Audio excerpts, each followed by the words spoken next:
Diddy sentence increased to life. Cassie's hotel. CCTV video stuns the courtroom. The courtroom exploded in disbelief as the judge's gavel struck, sealing a fate no one thought possible. Cameras flashed outside, protesters screamed for justice, and a chilling video once buried in secrecy shattered the illusion of power and fame. What was once whispered in the shadows has now erupted into the light, exposing the dark side of celebrity culture. This isn't just another scandal. It's a reckoning that's shaking the entire industry. Stay tuned. Hit that subscribe button and turn on notifications because this story is far from over. Welcome to Legends of Black Excellence. Sentenced to life. Cassie's hotel CCTV video shocks the courtroom. On the chilly morning of October 10th, 2025, Manhattan's Federal District Court became the eye of a global storm. The city's heartbeat quickened as cameras lined the streets and reporters crowded every step leading to the courthouse doors. Just a week earlier, the nation thought a controversial trial had ended, but this Friday shattered that calm. A new motion had been filed, one that promised to change everything. It wasn't just another legal appeal, it was a reckoning. The court had agreed to reopen the case after the emergence of a critical new piece of evidence, a hotel surveillance recording that insiders whispered could expose years of hidden truth. By sunrise, Worth Street had transformed into a stage of chaos. Television crews fought for position, helicopters hummed overhead, and the crowd split in two, one side demanding justice, the other crying forgiveness. The chants echoed off the courthouse walls like a storm refusing to die down. Banners waved "Free him," clashed against "Stand with Cassie" as police officers tightened barricades to control the surging crowd. The atmosphere was electric, teetering between outrage and hope.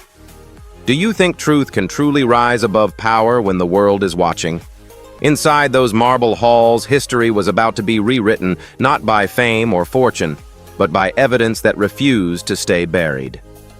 When Cassie Ventura stepped out of her car, silence rippled through the chaos. Dressed in understated gray, her composure spoke louder than any word she could say. Years of fear and silence seemed to have transformed into quiet defiance. Flanked by her attorneys and federal marshals, Cassie didn't glance toward the crowd or the flashing cameras. This wasn't about performance, it was about justice. Her legal team carried a sealed folder labeled simply Exhibit A. Inside, sources claimed, was the truth tape verified footage from a luxury hotel's CCTV system that could reopen wounds and rewrite the verdict. While the crowd focused on Cassie, the man at the center of it all entered through a side door, avoiding the chaos. Gone was the familiar confidence once seen on red carpets and world stages. Sean "Diddy" Combs, once a symbol of music empire and power, now appeared weary, shadowed by the weight of accusation. His attorney, Mark Agnifilo, whispered instructions as they made their way inside. Observers noted how the mogul's trademark charisma had vanished, replaced by something unfamiliar: fear. Reporters lining the gallery fell silent, sensing that this wasn't a performance anymore. It was a fall from grace, and everyone knew it. Across the globe, millions tuned in. News outlets ran split screens. Cassie walking into court, fans clashing outside, and a scrolling headline, "Case Reopened Hotel CCTV Footage Could Alter Sentence." Social media erupted under hashtags "Had Cassie Truth Tape" and hashtag "Justice in SDNY. Even seasoned journalists admitted they hadn't witnessed such tension in years. NYPD officers formed human chains around the courthouse as arguments spilled into the streets. The public wanted answers, and this time they weren't settling for rumors. Cassie's quiet strength contrasted the noise outside, turning her into an emblem of resolve against power. At 9:00 a.m. sharp, the gavel struck and the air shifted. Cameras were barred from the courtroom, but updates leaked instantly to the world outside. Cassie sat poised, her eyes forward as the judge confirmed the reopening of the case. The courtroom that once echoed with legal jargon now trembled under the weight of truth. Reporters outside scrambled to deliver breaking headlines. Fans fell silent as they realized this wasn't just about one celebrity. It was about how far power can bend justice before it breaks. That morning, beneath the gray Manhattan sky, a new chapter began, one that would test the meaning of accountability in the age of influence. The storm outside was only the reflection of the one building within those courtroom walls, the truth tape. Cassie Ventura's evidence ends Diddy's empire. The courthouse in Manhattan was wrapped in tension that morning, every whisper fading into silence as the clock struck 9. On the defense bench, Sean Diddy Combs sat motionless, his signature confidence drained from his face. The man once known for his dominance in music and media now appeared small, almost fragile beneath the sterile lights of the courtroom. His attorney, Mark Agnifilo, leaned toward him, occasionally murmuring quiet reassurances, but Diddy barely reacted. He kept his eyes on the polished wooden table before him, fingers interlocked, his knuckles turning white. Reporters watched closely, anticipating the arrival of the woman whose voice had reopened this case. The sound of heels clicking against marble finally broke the silence. Cassie Ventura entered the room escorted by federal marshals, her presence commanding attention not through grandeur, but through calm conviction. Cassie took her place at the witness stand, her expression steady and composed. The judge, Aaron Subramanian, observed her carefully, acknowledging the weight of what was about to unfold. The clerk asked her to raise her right hand and swear an oath, the kind that carries the gravity of truth and consequence. Once the formality ended, Cassie inhaled deeply and looked directly at the bench. "Your Honor," she began, her voice clear and unwavering. "This time I brought the truth with me." The sentence echoed through the chamber like a thunderclap. Every person in the gallery, from journalists to security officers, froze in place. Even Diddy, who had avoided eye contact all morning, lifted his gaze toward her. For the first time, fear flickered in his eyes.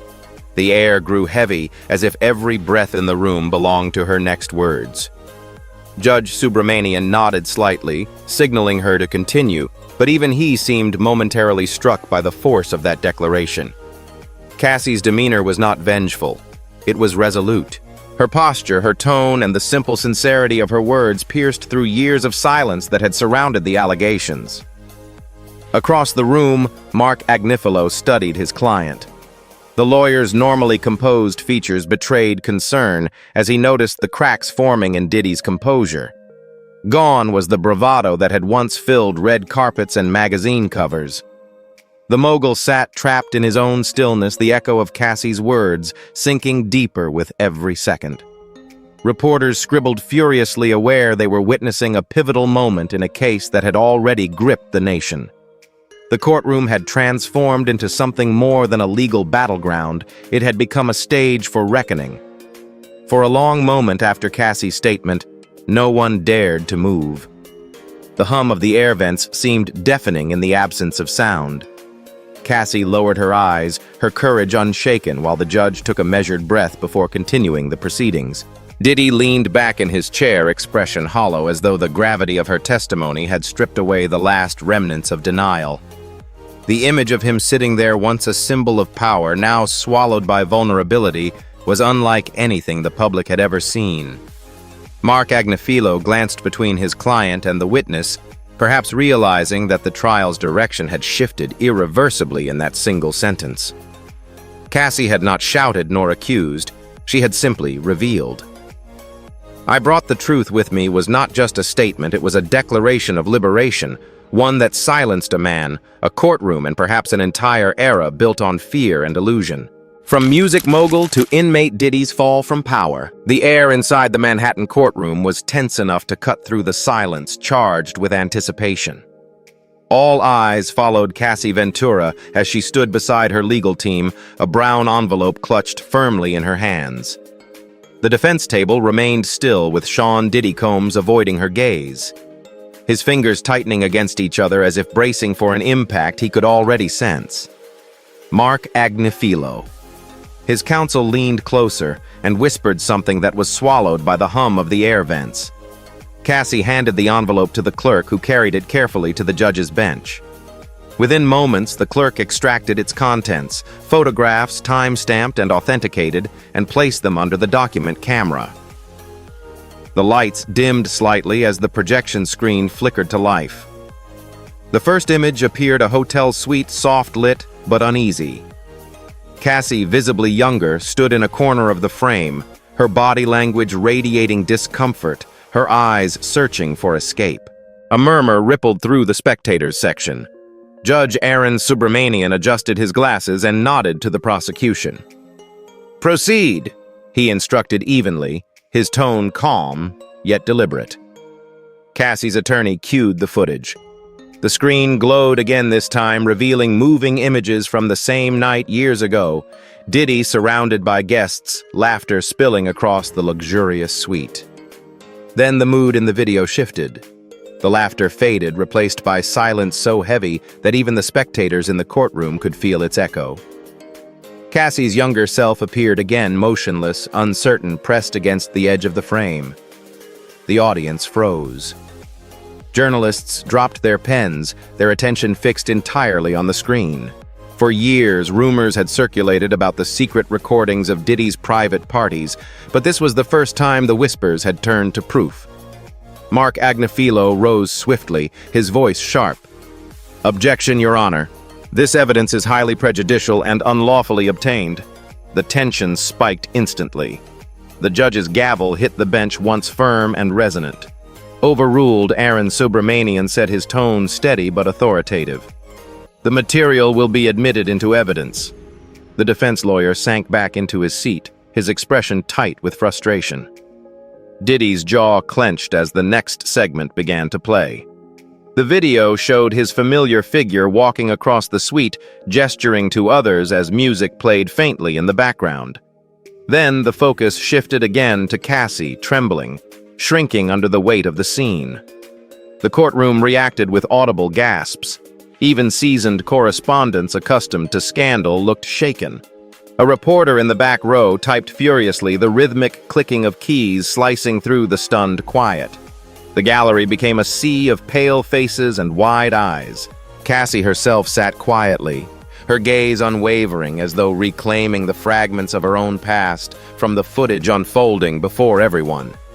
The truth, now undeniable, filled the room with a kind of moral gravity that no lawyer's argument could dilute. As the final frame froze on screen, Cassie stood her composure unbroken. She looked directly toward the bench, her voice low but unflinching. "He made those parties look glamorous," she said. "But behind the lights, it was abuse. It was control. And it was real." The statement landed like a verdict before the official one could be spoken. Then she turned slightly, her eyes meeting Diddy's for the briefest moment.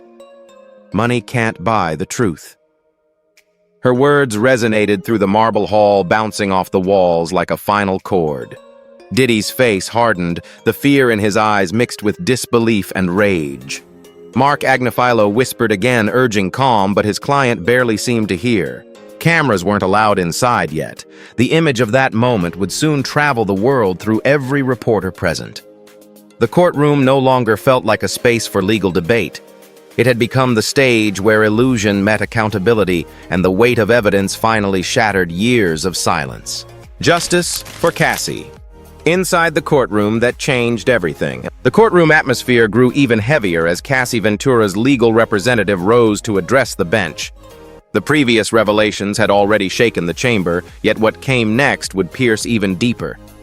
The attorney announced that additional testimony had been gathered, first-hand accounts from former hotel employees and guests who had attended the infamous private gatherings. A folder thick with documents and signed affidavits was placed carefully before Judge Aaron Subramanian. Each page contained statements consistent with Cassie's earlier narrative, identical locations matching dates, and the same descriptions of fear cloaked beneath luxury. The judge flipped through several pages in silence, his expression unreadable before nodding for the prosecution to continue. Cassie, seated beside her lawyer, clasped her hands tightly, every muscle in her body steady but tense. The jurors leaned forward in unison. their curiosity and disbelief mingling as anticipation filled the air. It was no longer a question of whether wrongdoing had occurred, it was a matter of how deep it went. Her counsel introduced the next piece of evidence, a short clip taken from hotel surveillance footage. The lights dimmed once again, and the courtroom fell into near total quiet. On the screen, the grainy image of a woman appeared, a young employee, face blurred but voice painfully clear. Her sobs filled the room. "He told me no one would believe me because he's Diddy," she cried. The words fractured but undeniable. Gasps echoed through the gallery. Even the clicking of reporters' keyboards stopped mid-sentence. The weight of the statement pressed down like lead, its simplicity more devastating than any elaborate argument could ever be.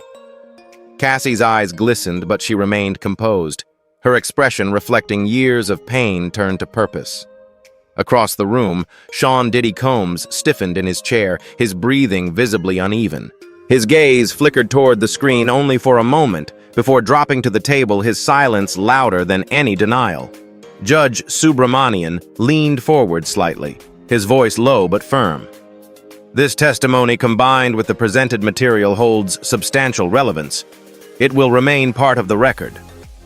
The gavel struck once, its echo carrying through the marble chamber. Murmurs rippled among the press and spectators.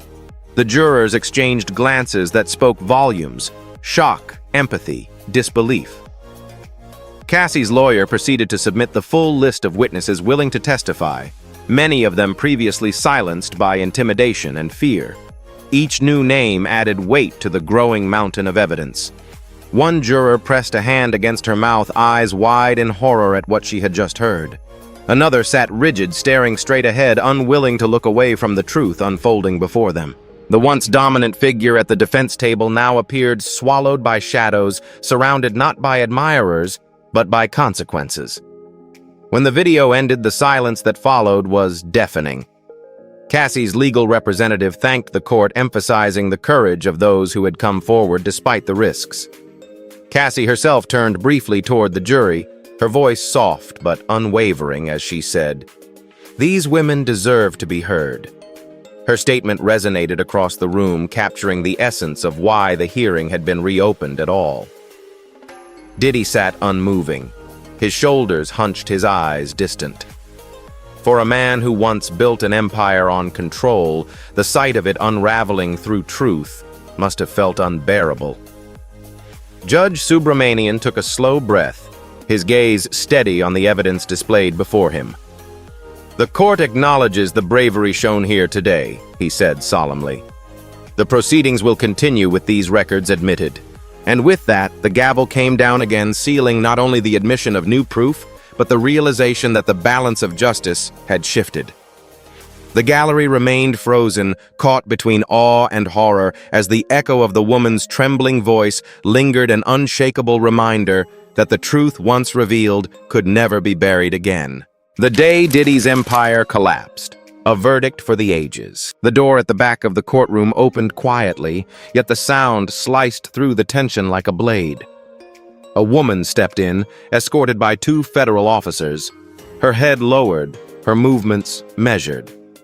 The prosecution called her simply the former security employee.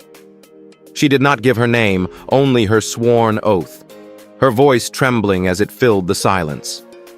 Cassie Ventura watched from her seat, her hands folded, eyes steady. Across the room, Sean Diddy Combs shifted uncomfortably, his expression darkening as recognition flickered in his gaze. The defense immediately reacted. Mark Agnifilo sprang to his feet, objecting vehemently to the sudden appearance of an unlisted witness. "Your Honor, this is an ambush." The defense was not notified of this testimony, but Judge Aaron Subramanian remained composed, his voice calm yet commanding. "The court will allow it. Proceed." With those words, the air thickened again, and all eyes turned to the woman who had once worked behind the closed doors of Diddy's empire. Her testimony began softly, almost hesitantly. "I was part of the team that handled private security for his events," she said. "We were told our job was to make sure nothing left the room, no cameras, no recordings, no stories, She paused, her fingers gripping the edge of the witness stand. But what happened inside wasn't entertainment. It was fear. A murmur rippled through the audience, and even the jurors leaned forward. She described the shut-in nights gatherings where guests were forbidden to leave until instructed, where silence was demanded in exchange for payment or protection. The courtroom, filled with journalists and spectators, had grown so still that even breathing seemed intrusive. Cassie sat motionless, her expression unreadable, yet every word seemed to echo the reality she had carried for years. The witness continued, her voice steadying as she spoke. There were times I wanted to walk away, but he had files, recordings of everyone. He called them his insurance. The prosecutor approached the screen at the front and played a brief excerpt, an audio fragment recovered from Diddy's private archive, verifying the existence of what insiders had long called the truth tape. The witness nodded, confirming its authenticity. That recording wasn't meant to be found, she said quietly. He kept it locked in a safe along with footage from hotels. But Cassie, she got to it first. At that moment, a visible shiver of recognition passed through the gallery. Reporters exchanged glances, scribbling furiously. Diddy's posture stiffened, his eyes darting toward his attorney. Agnifilo once again objected, arguing that this testimony was speculative and unreliable, but Judge Subramanian raised a hand for silence. Enough, he said firmly. The court finds the material relevant to the pattern of conduct being examined. His tone left no room for debate.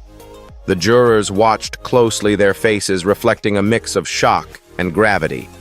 The witness lowered her head, tears welling in her eyes. We were told to protect him no matter what, but I saw things no one should ever see. Her words trembled, but carried undeniable weight. Those nights weren't just parties.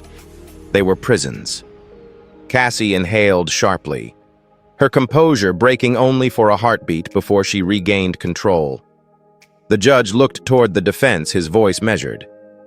Given the severity of this new testimony, he said we may need to reconsider the entirety of the prior sentencing. The phrase fell over the courtroom like a thunderclap. Reporters gasped and whispers erupted among the spectators. Diddy stared straight ahead, frozen as if the walls of the courtroom had begun to close in around him. The former security staffer stepped down slowly, escorted out under heavy silence. In that instant, the entire narrative shifted. The untouchable figure was now being undone, not by fame or fortune, but by those he once silenced. The truth had found its way back into the light, and the room could feel it. Life sentence for Diddy. How Cassie's courage exposed the truths. The courtroom was filled with a tension so thick it seemed to hang in the air, unbroken even by the shuffle of papers or the whisper of reporters. The prosecutor stood slowly, his expression solemn, his tone sharpened by conviction. Every word that followed carried the weight of weeks of revelations and years of silence. He began deliberately, each sentence echoing through the marble chamber. This case, he said, is not about fame or fortune. It is about accountability. He glanced toward the defense table where Sean Diddy Combs sat motionless, his hands folded tightly in front of him. For too long, the prosecutor continued. This man believed influence could silence the truth. But power does not erase pain. And no one, no matter how celebrated, stands above justice. The gallery stirred. Even the jurors, fatigued by days of testimony, seemed to absorb the statement as something final, a moral conclusion to everything that had unfolded before them. At the defense table, Mark Agnifilo rose with deliberate care, his movements slower than before, his voice low but urgent. The confidence that once fueled his objections had softened into something more pleading. Your Honor, he began, turning toward Judge Aaron Subramanian. My client has already endured unimaginable public humiliation. His reputation is shattered, his career destroyed. The man before you is not the same person the world once knew. He paused, gesturing slightly toward Diddy, who stared straight ahead, his expression unreadable. He has contributed to charities, supported communities, and inspired countless young artists. I ask the court to consider these years of generosity and cooperation when determining his fate." The plea hung in the air, sincere yet fragile against the mountain of evidence. A long silence followed, broken only by the sound of someone shifting in the jury box. No one spoke. Even the reporters refrained from typing. It was as if the room collectively held its breath, waiting for the inevitable response. Cassie Ventura sat quietly in the front row of the plaintiff's section, her hands clasped together, her gaze fixed on the floor. She didn't smile, didn't move, didn't gloat. The courtroom around her pulsed with emotion, yet she remained calm, a living reminder of why the trial had begun at all. Her courage had ignited the chain of truth that now stood poised to redefine an entire legacy. Across the aisle, Diddy shifted in his seat, the mask of control slipping further. The power that once defined him had become irrelevant within these walls. When he finally looked up, his eyes were glassy, not from defiance, but from the realization that there would be no return to the world he once ruled. The prosecutor watched him carefully, saying nothing more, for his statement had already done what it needed to strip away the illusion that celebrity could shield a man from consequence. The spectators felt it too, that collective understanding that justice was no longer theoretical but tangible, standing in front of them in the form of reckoning. Judge Subramanian leaned forward, fingers interlaced atop the bench. His expression remained composed, though the fatigue of the case had etched faint lines into his face. "This court has reviewed every testimony, every exhibit, every moment presented before us," he said slowly. "And what we have seen cannot be undone." His gaze shifted from the prosecutor to the defense.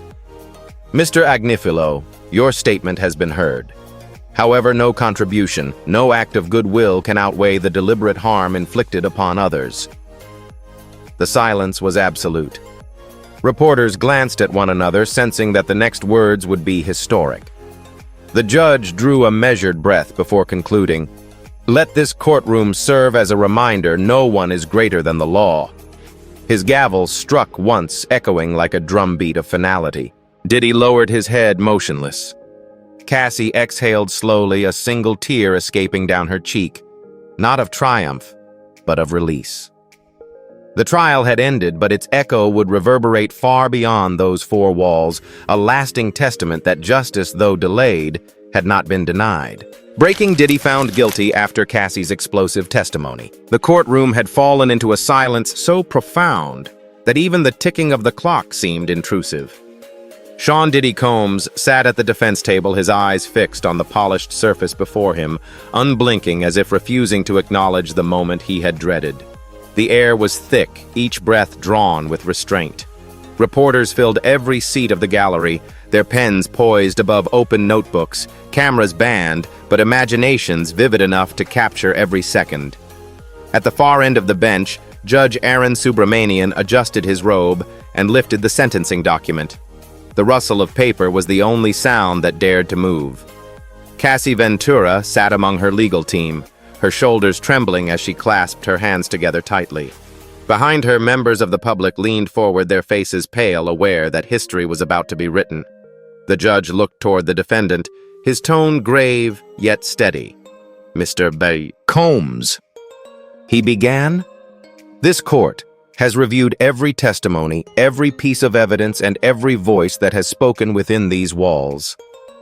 He paused briefly, scanning the room, the weight of his words sinking deeper with every syllable. "The evidence leaves no room for doubt," he continued. "These were not isolated incidents, but patterns of coercion, abuse, and deliberate acts of control." Diddy's fingers twitched against the table, the knuckles stark white. His attorney, Mark Agnifilo, glanced toward him helplessly, whispering something inaudible, a final desperate attempt to soften what everyone knew was coming. Judge Subramanian drew a long breath and spoke the words that would echo far beyond the marble walls. "The court hereby sentences you, Sean Combs, to life imprisonment." A collective gasp rippled through the courtroom. Cassie's hands flew to her face as tears streamed freely, her composure breaking for the first time in weeks. The reporters froze pens suspended mid-air as if language itself couldn't capture the magnitude of the moment. Diddy's head dropped, his posture collapsing inward. The man who once commanded global stages now looked like a fragment of himself, broken silent and stripped of the illusion of power. Mark Agnifilo rose instinctively, his voice trembling. "Your Honor, please my client," but the judge raised a hand to halt him. "The time for argument is over," he said, his voice like iron. Marshals moved quietly toward the defense table, the metallic sound of handcuffs echoing like punctuation to a sentence that could never be undone. Diddy didn't resist. His shoulders slumped as the cold steel closed around his wrists, the gesture sealing not only his fate, but the collapse of an empire built on fear and privilege. Cassie watched through her tears, not with vengeance, but with a weary kind of peace, the look of someone who had carried the truth for too long and finally set it free. Around them, the room remained motionless. Reporters stared at the scene, scribbling furiously again only after several seconds had passed, desperate to preserve every fragment of this historic fall from grace. Outside, the muffled roar of the crowd seeped faintly through the courthouse doors, shouts, chants, disbelief all colliding into one collective sound of reckoning. Judge Subramanian's voice broke the silence once more. "Let this serve as a reminder," he said, his tone deliberate and resolute. "Fame does not protect you from justice." The statement hung in the air, neither bitter nor triumphant, but absolute. He struck the gavel once sharp final and rose from the bench. Reporters exchanged stunned looks, their minds racing to translate the gravity of what they had just witnessed into headlines that could never quite do it justice. Cassie wept quietly, comforted by her counsel, while the marshals guided Diddy to his feet. The cuffs glinted beneath the harsh fluorescent lights as he was escorted toward the exit, his once tailored suit now rumpled and powerless. The crowd outside erupted when the doors opened, flashbulbs exploding against the gray Manhattan sky. As the courtroom emptied, the lingering echo of the judge's words filled the silence, left behind a solemn truth. Carved into history, power fades, but accountability endures. When power meets justice. The final reckoning of Diddy. The marble halls of the courthouse were still trembling from the echo of the gavel when the marshals approached Sean Diddy Combs. The former mogul sat unmoving, his eyes vacant as the officers secured the steel cuffs around his wrists. The metallic click broke the last thread of silence. Outside the heavy doors, hundreds of voices swelled, reporters calling cameras, flashing, protesters chanting for justice. The crowd was a storm of emotion, anger, and vindication merging into one. Diddy rose slowly, guided by the officer's firm grip, his once immaculate suit creased and lifeless. Through the narrow hallway, flashes of light burst like lightning as journalists shouted his name, desperate for a final reaction. But he gave none. His gaze remained lowered, the weight of his sentence pressing against every step. Cassie Ventura, standing a few feet away with her attorney, watched quietly as the man who had once controlled her world was led away to face his own collapse. As the doors swung open to the courthouse steps, chaos erupted. Reporters surged forward, microphones thrust into the air, voices overlapping in a chorus of questions. The sound of cameras blended with the rhythmic thud of police boots maintaining order. The United States Marshals guided Diddy through the flashing storm, their expressions impassive, their movements practiced. Behind the barricades, demonstrators held signs high, some reading "Justice for Survivors," others shouting words of support for Cassie. The cold October wind whipped through the crowd, scattering papers and cries into the air. Cassie emerged moments later, surrounded by her legal team and security officers. The noise intensified instantly, her name echoing across the steps. Cassie. Cassie. "What do you want to say to the victims watching this?" a reporter shouted from the front row. She paused, adjusting the microphone placed before her, her face streaked with tears yet glowing with quiet strength. Her attorney rested a reassuring hand on her shoulder, but Cassie didn't need prompting. Her voice was calm, deliberate, and heavy with truth. "This was never about revenge," she said, looking directly at the sea of cameras. "This was about truth. The crowd fell silent for a brief, breathtaking moment. Even the reporters who had spent years covering scandals seemed stunned into stillness. Her words were not triumphant, but cleansing, carrying a finality that resonated beyond the courthouse walls. In that moment, Cassie stood not as a victim, but as a survivor whose voice had finally broken through years of suppression. Her lawyer stepped forward to thank the court and the public for their support, promising that this verdict would stand as a precedent for those still too afraid to speak. Around them, the chants resumed stronger, now unified by something larger than outrage, a shared belief that truth at last had triumphed. Meanwhile, down the marble staircase and past the barricades, Diddy was escorted into a waiting black van. The vehicle's doors slammed shut, muting the noise of the outside world. Inside, he sat alone, hands bound, his reflection flickering faintly in the reinforced glass. Through the narrow window, the city blurred by streets he once ruled, now watching him fade into history. The empire he built on fame and illusion had crumbled, replaced by the cold reality of justice. A reporter's voice called out from the crowd, "He's gone," and the sound rippled like a wave through the mass of people. Cassie turned away from the commotion, her attorney guiding her down the steps as the flashbulbs chased her into the afternoon light. The story was over, but its echo would endure, a reminder that even the most powerful cannot outrun the truth. The courthouse loomed behind them, its stone walls glinting in the sun, and the words that had defined the entire trial lingered in the air. Fame fades, but justice remains. As the courtroom emptied and the crowd's noise faded into the Manhattan wind, the story of Sean Diddy Combs and Cassie Ventura became more than a headline. It became a mirror reflecting power, pain, and justice. Cassie's final words, "This was never about revenge. This was about truth," echoed long after the gavel fell. The image of Diddy's silent departure, hands bound, remains a haunting symbol of accountability. Some see justice, others see tragedy. But one truth is certain: no empire stands above consequence. What do you think? Was justice truly served? This is Legends of Black Excellence.